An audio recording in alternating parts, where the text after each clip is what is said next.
উফ, এবার বের কর তো হতচ্ছাড়া, চিড়ে যাচ্ছে তো। কতবার বলেছি একটু তেল দিয়ে নে। আমার তো বয়স হয়েছে নাকি? তোর মা দেখে ফেললে সমস্যা হবে। আরে, তুমি চিন্তা করো না, আমি মাকেও ম্যানেজ করে নেব। দুপুরে ঘুম ভেঙেই দেখি পদী-পিসি এসে হাজির বাড়িতে। মায়ের নাম ঋন্ময়ী। আর সন্তু কাকিমার নাম কেন সন্তু কাকিমা আমি জানি না। মা আমার বরাবরের লোভী। বয়স ৪৫ হলেও লোভ যেন চোখে মুখে লেগেই আছে।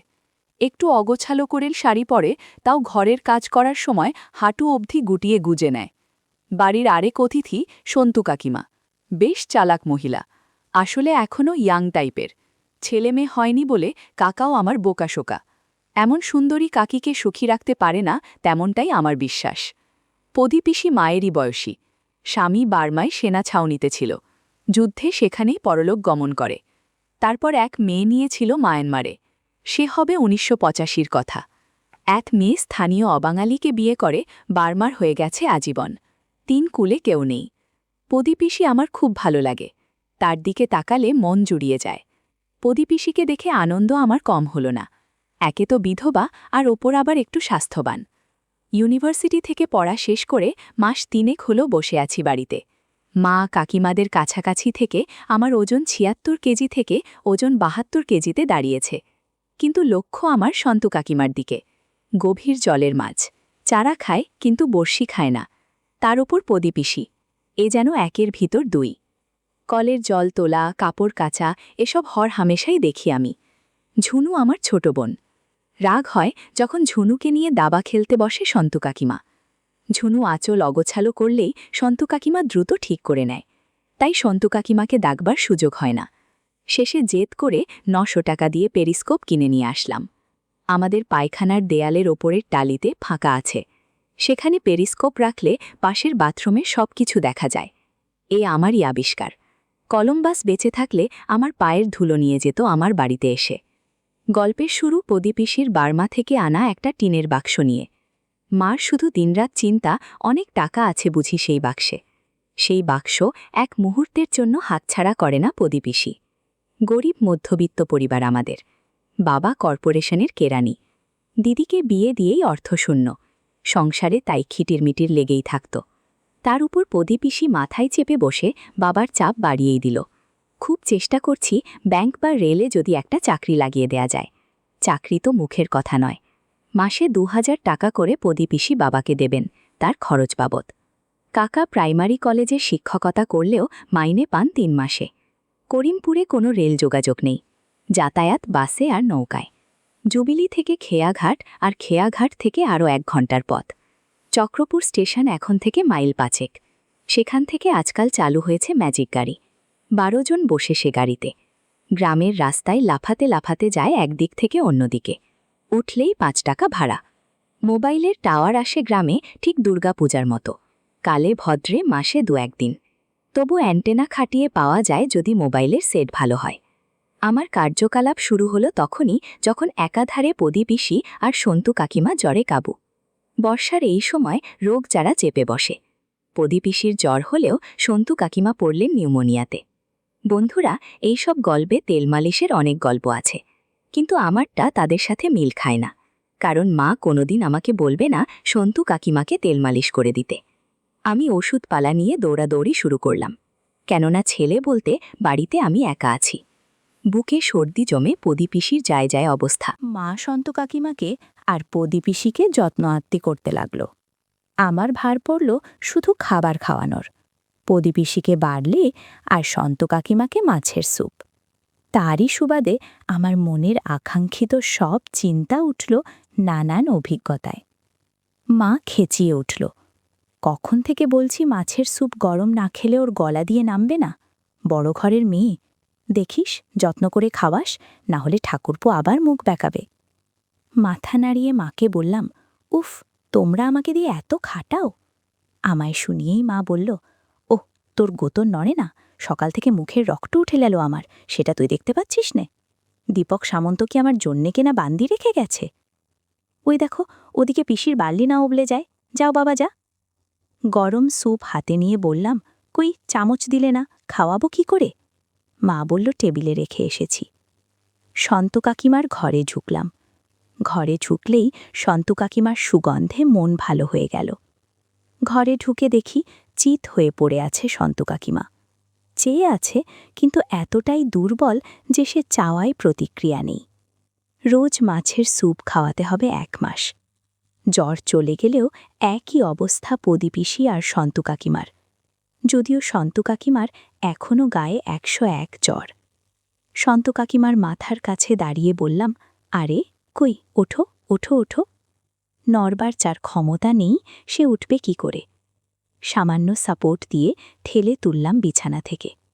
এই সুযোগে কিছু একটা করে বসলাম আর বললাম, নাও আমি চামচে করে দিচ্ছি, পটাপট স্যুপ খেয়ে নাও। কানে কানে বললাম, প্রদীপিসি লাইনে দাঁড়িয়ে। একটু হাসবার চেষ্টা করল সন্তু কাকিমা। খাওয়ানোর ছলে ইচ্ছা করে স্যুপ জামায় ফেলতাম, যাতে মোছার সুযোগ পায়। বন্ধুরা, তোমরা বুঝেছ তো কি বলতে চাচ্ছি?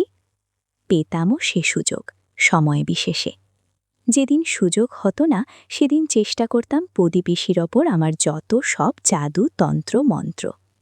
বেশ চলছিল, কারোরই ঠিক হবার নাম নেই। আসলে বাবার সে সামর্থ্য ছিল না যে দামি ডাক্তার, দামি ওষুধ কিনে দুজনের সেবা করবেন। আর আমার কাকুর মাথাও তো প্রখর নয়, ধর্মভীরু মানুষটা পূজা পাঠ করেই কাটিয়ে দিছিল দিন। আমিও দুজনের সাথে ছলে বলে কৌশলে সেবা করতাম। অসুস্থ হয়ে থাকলে কোনো মানুষের সাথে সত্যি দুষ্টুমি করা যায় না। যারা করে তারা অপরাধী, মনোবিকারের লোক। আমি পারছিলাম না। আমাদেরই পুরনো ডাক্তার এসে দেখলেন দুজনকে। খুব সামান্য উন্নতি ঠাকুরজি, আজ 7 দিন হল, আর 2 দিন দেখুন, না হলে কিন্তু দুজনকেই হাসপাতালে ভর্তি করতে হবে। আচ্ছা ঠাকুরজি, আজ পারলে দুজনের বিছানা পাল্টে দুজনকে স্নান করিয়ে দিন দেখি, মানে গা কম্পেশ করে ভালো করে মাথা ধুয়ে দেবেন। এই পটল, এসব তো তুমিও পারো, মাকে এত খাটানোর মানে হয়? বাড়ির বিপদের সময় এসব তো তোমারই দেখে রাখা উচিত। শোনো, ঠান্ডা জলে মাথা ধোয়াবে আর গরম জলে গা কম্পেশ করবে, বুঝলে? মনে আছে তোমার পায়ে স্টিচ পরার সময় আমি যেন পা কম্পেশ করে দিয়েছিলাম শরীর টেনে টেনে? সেরকম। দেখবে বিকেলেই জ্বর নেমে গেছে, আর না হলে আমি হাসপাতালে রেফার করব। জ্বর মাথায় উঠে গেলে বিপদ হয়ে যাবে। বৌঠান, আজ আসি কেমন? ওষুধ যেমন চলছে সেরকমই চলুক। সিপ্রোফ্লক্সিনটা না দিলেও চলবে, 6 দিন খাওয়ানো হয়ে গেছে। পরামর্শ দিয়ে ডাক্তার চলে গেল। দিবাকর ডাক্তারে মুলুকের ভরসা। সময় নেই, কিন্তু রোগ ভালো করে। কেউ পয়সা দিতে চায় না গ্রামে, কারণ ডাক্তারকে পয়সা দেয়া মানে সেই পয়সা জলে গেল। আমি ফ্যাল করে চেয়ে থাকলাম রাস্তার দিকে। হে প্রভু পরমেশ্বর, শেষে তোমার দয়া হল। সন্তু কাকিমাকে যে স্নান করাতে হবে ভাবলেই তেমন যেন লাগছে। অবশ্য মা যদি অনুমতি দেয়। রান্না করছিল মা, ঝুনুকে কোলে নিয়ে গলমন্দ করছে আর বলছে, আমার হলো যত জ্বালা, তো বড় সংসার, কোলের বাচ্চা, কি করে সব সামলাই? কর্তাদের ফুর্তি দেখলে বাঁচি না। 2 দিন না হয় অফিস বন্ধ দিয়ে ঘরে থাকো বাবা, রোগ জ্বর বেঁধেছে না, তাদের রোজ অফিস যাওয়া চাই। আসুক, সব বোঝাবো ভালো করে। কইরে পটলা, তুই কি মুখ দিয়ে মাছি মারছিস? ঝুনুকে নিয়ে জানাকোল থেকে, আমায় রান্না করতে হবে তো। আর দিবাকর ডাক্তার যা বলল, আমি বাপু এত খাটতে পারব না। আমি তৈরি ছিলাম, কিন্তু গম্ভীর করে বললাম, এসব কাজ কি ছেলেদের? আমি পারবো না। মা বলল, ও মা, এতে ছেলে মেয়ের কি আছে? বলি, আমি মরে গেলে কি আমায় চিতায় তুলবি না? ও পাড়ার কাওড়ার ঘরের মেয়ে নিয়ে এসে বলবি মাকে চিতায় তুলে দে? মাথা আমার এমনি খারাপ পটলা, যা বলছি কর। কাজ বললেই মুখ বেজার। পরম অনিচ্ছায় বেজার মুখ নিয়ে গেলাম রান্নাঘরে। ঝুনু খুঁটে খুঁটে বাতাবি লেবু লাল করে দিয়েছে। মুখ দিয়ে এখন কামড়ায় বাতাবি লেবুর বোটা। অল্প বয়স, সে তো বোঝে না। ঝুনুকে তুলতে গিয়ে বাতাবি লেবুর দিকে চোখ পড়ল। এতক্ষণ ধরে কামড়ানোর কারণে লালা লেগে আছে। ঝুনুকে তুলে নিলেও বাতাবি লেবু ওভাবেই পড়ে আছে। শ্রোতা বন্ধুরা, ইউটিউবের কড়া নিয়মের কারণে কিছু বিষয় সরাসরি বলা যাচ্ছে না। তোমরা যদি একদম খোলামেলা গল্প শুনতে চাও, তাহলে কমেন্টে দেয়া লিঙ্ক থেকে আমার ওয়েবসাইট ভিজিট করো। সেখানে একদম খোলামেলা গল্প দেয়া আছে। আমি কিছুক্ষণ দেখে ঝুনুকে ঘরে ঘুম পাড়িয়ে দিয়ে আসলাম। নিচে গিয়ে আবার রান্নাঘরে গেলাম। মা একটা টিনের বালতিতে 8 বালতি গরম জল দিয়ে গেল। নে, একবার কাকিমাকে কম্প্রেস করে দে, পদির জলটা পরে দিচ্ছি। হাত, পায়ের গোড়ালি, পিঠ আর গলা ভালো করে ধুয়ে দিস, 6 দিন ধরে শুয়ে আছে। আমি মনে মনে বললাম, পারলে অনেক কিছুই করা যাবে। তোয়ালে নিয়ে বললাম, ঠিক আছে। বেশি কথা বাড়িয়ে বিব্রত হওয়ার কোনো মানেই হয় না। সন্তু কাকিমার খাটের সামনে গরম জল নিয়ে রাখলাম, যাতে সুবিধা হয়। দেখলাম ঘুমোচ্ছে, হালকা জ্বর গায়ে। কি গো, না ওঠো, আমি গাটা গরম জলে কম্প্রেস করে দিই। ডাক্তার বলেছে না হলে জ্বর কমবে না। চোখ খুলো সন্তু কাকিমা। জড়ানো গলায় বলল, তোর মা কোথায়? আমি বললাম, মার সময় নেই, রান্না করছে, ঝুনুকে দেখতে হচ্ছে, মা পারবে না তাই আমি এসেছি। কাকিমা বলল, দে, আমি নিজেই করে নিচ্ছি। কাকি খুব শেয়ানা, আমিও নাছোড়বান্দা। মনে মনে ভাবলাম, তোমার উঠবার ক্ষমতা নেই। তবুও কোনো রকমে উঠলেন বিছানা থেকে। দুপা নামিয়ে কাপড়টা একটু ঠিক করে আঁচল ঠেকে উঠে দাঁড়াতে গিয়ে দুর্বলতায় তাল খেয়ে মুখ থুবড়ে পড়তে যাচ্ছিল। যদিও আমি পিছনে দাঁড়িয়েছিলাম। কোনো রকমে হাত ধরে মাছিড়ে দিলাম। একটু বকুনির সুরে বললাম, শোনো, ঠিক হয়ে গেলে যা ইচ্ছা করো, যতদিন ঠিক না হচ্ছ যা বলছি করে যাও, বুঝলে? আমাকে প্রতিপিসিকেও স্নান করতে হবে। মনে মনে বুঝে গেলেন যে আমার সাহায্য ছাড়া গা কম্প্রেস করা তার দ্বারা হবে না। দুর্বলতায় মাথা টাল খাচ্ছে। আমিও বললাম, তুমি বসো তো চুপ করে, আমায় আমার কাজ করতে দাও, না হলে মাকে বলবো তুমি করতে দিচ্ছ না। কাকিমা খাঁচায় হাত দিয়ে ধরে বসে কোকাতে লাগলো দুর্বলতায়। তোয়ালে গরম জলে ভিজিয়ে প্রথমে পা দুটো ভালো করে কম্প্রেস করলাম। বললাম, এই যে হাঁটু অবধি ফ্রি গুটিয়ে নাও দেখি। কাকিমাও যেন বাধ্য মেয়ের মতো শাড়ি গুটিয়ে নিল। তোয়ালের গরম ভাপের জন্য আরাম লাগছিল কাকিমার। কাকিমার পা দেখে খুব ভালো লাগলো, একদম মসৃণ পা। খেয়াল দুহাত দিয়ে শাড়ি চেপে রেখেছে কাকিমা। যাই হোক, তবুও সুযোগ আসবে, আমিও ছাড়ব না আজ। বেশি কিছু বললে মাকে ডাকব। বলতে না বলতেই মা এসে হাজির। আমিও সুযোগ বুঝে বললাম, দেখো না মা, কাকিমা ভালো করে সেবা করতে দিচ্ছে না। মা রাগের মাথায় কয়েকটা কথা শুনিয়ে দিল। অমনি কাকিকা একটু ইতস্তত হয়ে বলল, যা করার কর। আমি তোয়ালে ভালোভাবে গরম পানিতে ধুয়ে কাকিমার হাত পা মুছে দিলাম। মাঝে মাঝে গাছের কাতবেলটাও চোখে বাজছিল। ইস, কি সুন্দর আর টাটকা দেখতে হয়েছে। যেভাবেই হোক এটা আমার চাই চাই। একটু পর আমি মাকে ডাকে বললাম, আমি স্নান করতে যাচ্ছি। এই বলে চলে গেলাম কলঘরে। কিছুক্ষণ টানাটানি করে স্নান সেরে বেরিয়ে এলাম। মা বলল, বাবা, একবার দেখে আয় না ঝুনু উঠে পড়ল কিনা। তারপর প্রদীপিসিকে স্নান করিয়ে তুই দুপুরের খাবার খেয়ে নে। ওদের খাওয়ালেই তোকে খেবে দেব। ততক্ষণে আমি ঠাকুর সেবা দিয়ে নেব ততক্ষণ। দেখে আসলাম ঝুনু তখন ঘুমাচ্ছে উপরের ঘরে। নিচের দুটো ঘর কাকিমাদের, আমাদের উপরের দুটো ঘর। কিন্তু একটু আওয়াজ করলে উঠে পড়বে। মাকে বললাম, ঝুনু ঘুমাচ্ছে কিন্তু উঠে যাবার সময় হয়ে এসছে। মা বলল, ঠিক আছে, যা তুই প্রদীপিসিকে দেখ গিয়ে। আমি দুজনের ঘরে খাবার দিয়ে দেব ঠাকুর সেবা দিয়ে। আমার আনন্দে যেন আত্মহারা হবার দশা। প্রদীপিসি বড়ই বাধ্য টাইপের, অন্তত সন্তু কাকিমার মতন গায়। আসলে রাগ ঠাক নেই, যখন যা করতে বলা হয় তখন বিনা দ্বিধায় সেটাই করে, যেটা আমার সবচেয়ে বেশি ভালো লাগে। কোনো কিছু না ভেবেই ভুলে গেলাম প্রদীপিসির ঘরে। মার কথা মনে পড়ল। প্রদীপিসির বর্মি বাক্স খুলে দেখতে হবে কি আছে। ভালো করে দেখলাম প্রদীপিসিকে, এক্কেবারে ঘুমিয়ে আছে। চুপি সারে গিয়ে বর্মি বাক্সের কাছে গেলাম। রান্নাঘরের পাশেই প্রদীপিসির একটা আলাদা ঘর, সেটা আমাদের ঘরের সাথে নয়। প্রদীপিসি সেখানেই ঘুমায়। বাবা একটু মেরামত করে দিয়েছে। ঘর বিশেষ সুবিধার নয়, তবে প্রদীপিসি তাতেই বেশি স্বাচ্ছন্দ্য, একা থাকতেই বেশি ভালোবাসে। লজ্জা করে মিথ্যে বলবো না, প্রদীপিসি আসার পর থেকে আমার মন আবার ভাগ হয়ে গিয়েছিল প্রদীপিসি আর সন্তু কাকিমার ওপর। আজ প্রদীপিসির পালা। তার আগে খুললাম প্রদীপিসির বর্মি বাক্স। এখনও কেউ ওই বাক্সে হাত দেবার সাহস পর্যন্ত পায়নি। খুলে দেখি ভিতরে কিছুই নেই, জামাকাপড় ছাড়া। কিন্তু ওটা কি? আরেকটা গয়নার বাক্স। সেটা একটা বেশ ভারী মাপের পিতলের তালা দিয়ে বন্ধ রাখা। রূপোর হুকো পিসে মশাইয়ের হবে। আর কিছু টাকা ভরা একটা মান্ধাতা আমলের টাকার থলে। নোটগুলো চলে না, খাতার ডিস্তের মতো বড় বড় ১০০ টাকার কালো নোট। তেমন কিছু দেখতে না পেয়ে বক্সটা বন্ধ করে এগিয়ে আসলাম প্রদীপিসির দিকে। ও পিসির ডিসি, আরে উঠে পড়ো, ডাক্তার বলল গা হাত পা কম্প্রেস না করলে শরীর আরও খারাপ করবে, এরপর হাসপাতালে যেতে হবে। চোখ চেয়ে দেখল আর বলল, বাবা, আমার দম নেই, তুই যা করবার করে দে না সোনা। কথাটা শুনে খুব ভালো লাগলো। আমি বললাম, বেশ, তুমি ঘুমাও, আমি যা করার করে দিচ্ছি। মা তোমার ঘরে শাড়ি জামা কাপড় রেডি করে গেছে, আমি মাথা ধুয়ে দিলে তুমি পরে নিও, কেমন? আমার কথায় সম্মতি জানিয়ে মাথা নাড়ল প্রদীপিসি। আমি গরম পানিতে তোয়ালে দিয়ে কম্প্রেস করে দিলাম। পিসির শাড়ি অগোছালো হয়ে আছে, সাথে ব্লাউজের কিছু বোতামও কেমন যেন হয়ে আছে। আমি আর চোখে পিসিকে দেখছিলাম আর সেবা করছিলাম।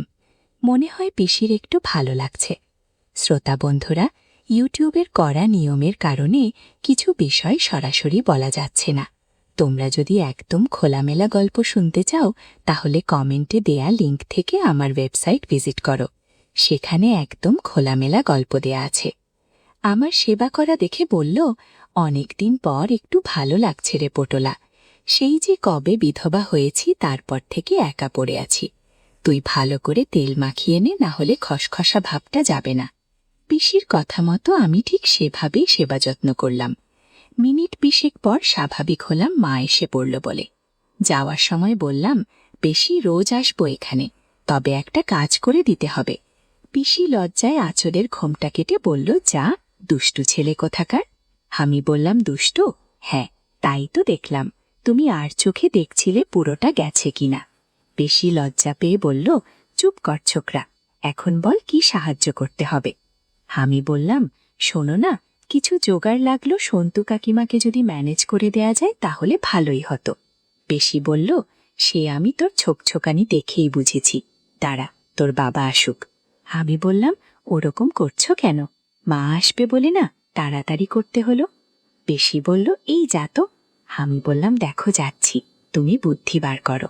এমন সময় মা চেঁচালো।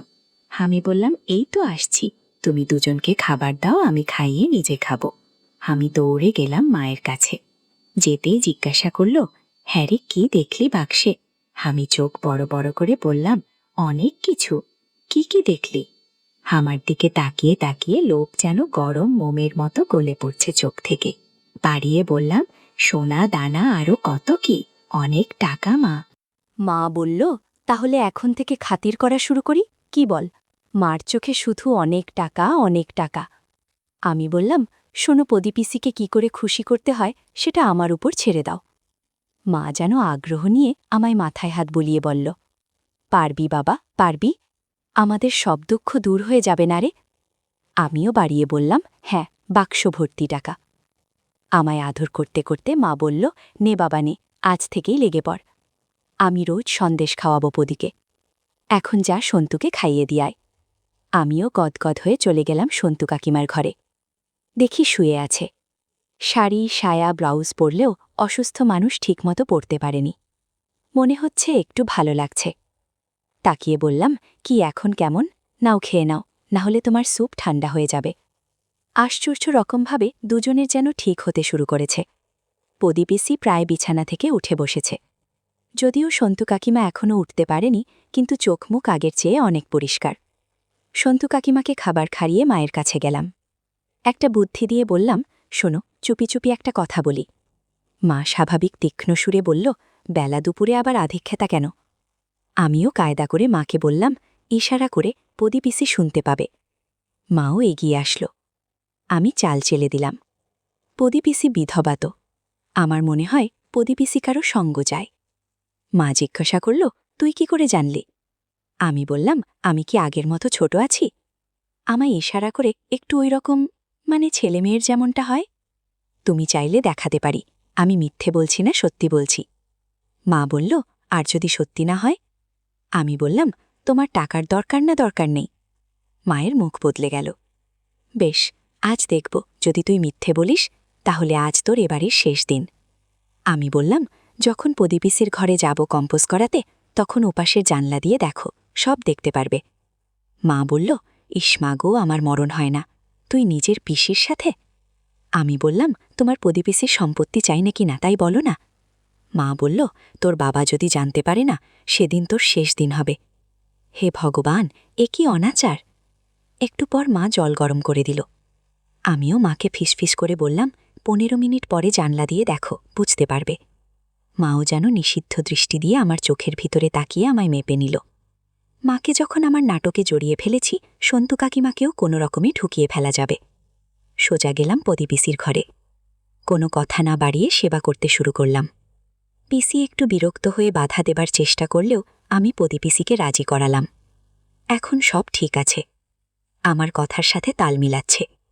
শ্রোতা বন্ধুরা, ইউটিউবের কড়া নিয়মের কারণে কিছু বিষয় সরাসরি বলা যাচ্ছে না। তোমরা যদি একদম খোলামেলা গল্প শুনতে চাও তাহলে কমেন্টে দেয়া লিঙ্ক থেকে আমার ওয়েবসাইট ভিজিট করো। সেখানে একদম খোলামেলা গল্প দেয়া আছে। কিছুক্ষণ বাদেই দেখি মা জানলার পাশে এসে হাজির। এদিকে পিসি চোখ বুজে আছে, ঠিক যেমনটা আনন্দে থাকলে হয়। আমি পিসির বোঝা চোখের সুযোগ নিয়ে মাকে ভিতরে আসতে বললাম, যাতে হাতে নাতে যাতে ধরতে পারে। মার আসতে যতটুকু সময় লাগবে ততটুকুই আমার স্বাধীনতা। ক্যাচক্যাচ করে দরজা খুলে মা ঢুকল। মাকে দেখে ধরফরিয়ে উঠল প্রদীপিসি। কোনো রকমে আড়াল করল। মার দিকে তাকিয়েই অভিযোগ করতে শুরু করল, এই দেখ, তোর ছেলে রোজ আমাকে বিরক্ত করে। মানা করেছি, বলেছি তোর বাবাকে বলে দেব আজ। আমি ওর শক্তির সাথে পারিনি। মা হতভম্ব হয়ে কি বলবে, তোতলিয়ে বলল, না বদি, আমি কিছু মনে করিনি। হ্যাঁ, কি মনে করব, আমি যাই, ঝুনুর উঠবার সময় হয়ে গেল। মা যাবার আগে জাদুর লাঠির দিকে একবার তাকালো। আমি বুঝে গেছি মায়ের পছন্দ হয়েছে। এদিকে পিসি বলছে, ওরে যাসনি, শোন, তোর ছেলেকে কিছু বললি না? আমি তো তোদের কারো সামনে যেতে পারবো না লাজে। মা দরজা দিয়ে বেরিয়ে যাওয়ার আগে বলল, বলা বলির কি আছে, আমি কিছু মনে করিনি। আমি ইশারা করলাম প্রদীপিসিরই। প্রদীপিসি কপালে হাত ঠেকিয়ে বলল, এ কি দুষ্টু ছেলে রে বাবা, তোর তলে তলে এত বুদ্ধি। রান্নাঘর থেকে মা চেঁচালো, বাবা পটলা, সন্তু কাকিমাকে দেখে তুই স্নান করে নে বাবা, না হলে দেরি হয়ে যাবে কালকের মতো। আমি প্রদীপিসির দিকে তাকিয়ে বললাম, কি গো, পারবে করে নিতে?